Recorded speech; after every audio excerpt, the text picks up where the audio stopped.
Are you in contact with children who display impulsive behaviour? Then this video is for you.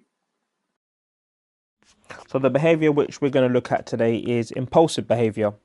And we spoke about this last week in our introduction to the skills and structure stage, as sometimes arising if the child didn't have the opportunity to really sit down and gather information.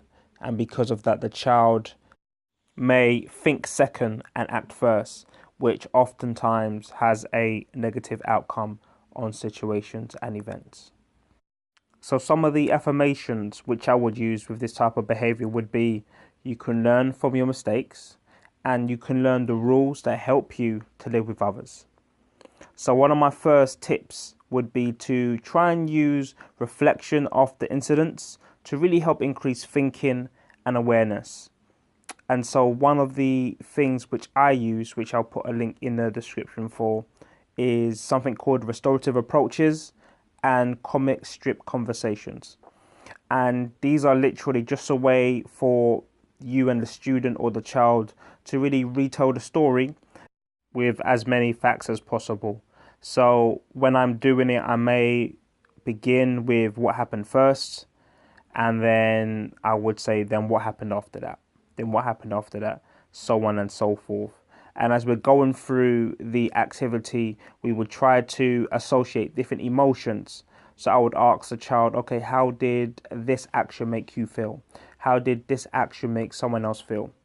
And one of the really powerful points of going through this process is to really help the child to see the different points within an incident where their decisions or their behavior had caused issues or problems for themselves or someone else. And most importantly, the process is meant to be a time where the child can learn and think about different ways that they could have acted within a incident. And again, just one thing I really want to make clear is sometimes with children who are very impulsive, they may not have learned how to solve situations except by going with their first thought or feeling.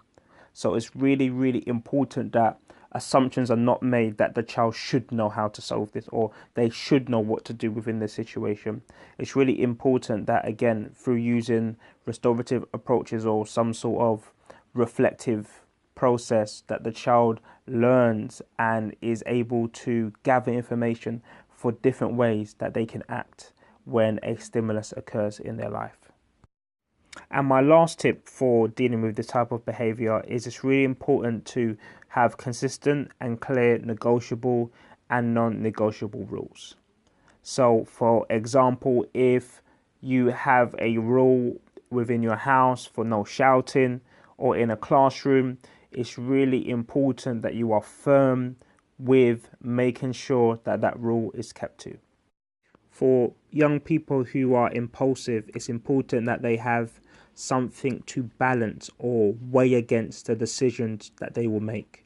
I.e., I really want to do this, but there's a rule that says I shouldn't do that.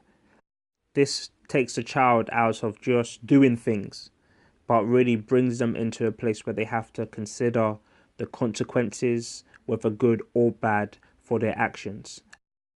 So yeah, that's it guys for today's video. And in our next video, we will be having a look at young people who use manipulation in order to get their wants and needs met.